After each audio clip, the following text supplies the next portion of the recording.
Gears of War 3 loves itself a little too much. Do I get a prize if I'm right?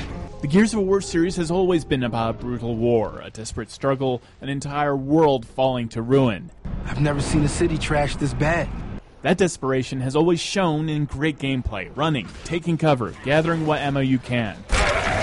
Even the most famous weapon of the series illustrates how vicious this fight is. Every soldier has biceps the size of tree trunks. Everyone looks scarred, battle-hardened. Gears is not lacking in identity, and the environment from all three games has always echoed of a beautiful world that has since been destroyed. This awesome, unflinching reality barely influences the story of Gears of War 3, though. The sense of real loss is almost lost in Gears of War 3. Make no mistake, not everyone's going to make it. There are going to be some notable moments of darkness and drama in this final game of the trilogy. There needed to be more. More mistakes needed to be made. More fallen heroes. You killed one, a baby, and you wrecked the harbor doing it. That one's twice the size. So what's your plan? Nag it to death? Wait a minute. You actually could. Look, ladies, one way or another, we gotta help Sovereign. The dialogue between the main characters is quick and snappy, bordering on overly chatty, but it gives you a sense of friendship in this ragtag squad. They really flesh out the heroes of Gears in this game. Claudia Black as Sam delivers a solid and believable performance, and Ice-T is very much Ice-T.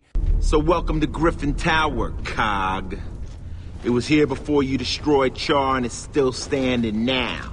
And so am I. But when your focus becomes the characters, it doesn't matter how many burnt-out cities you see, how many graves. It's a mass grave, people. Let's show what respect we can. It all doesn't matter unless the characters that you've fallen in love with aren't burned to the ground as well. Gears doesn't feel like a world many survive, but many of the characters feel untouchable, and this is reflected even in the gameplay. Unless you're playing this on the hardcore difficulty, you're not going to face a challenge. Your squad mates are either too good at picking you back up, or your enemies are too weak.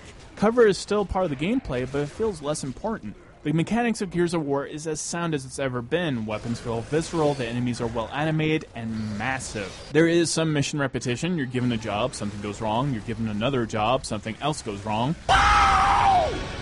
And I have not spent this much time in elevators since Mass Effect 1.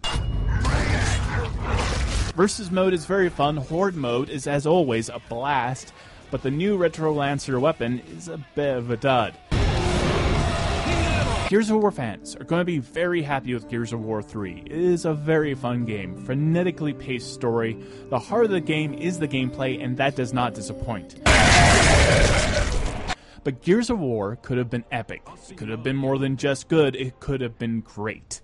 They could have gone out with a major bang, but instead they settled for something more conventional and more predictable. Gears of War 3 loves itself and its characters too much to stay with the theme that they created of desperation and brutality. It will still make hardcore fans of Gears of War happy, but not as happy as they could have been. We give Gears of War 3 8 woos. Yo, the cold train don't go woo-woo. It's woo! Out of 10. For more reviews, interviews, and previews, go to InGame at msnbc.com. For InGame, I'm Todd Henry.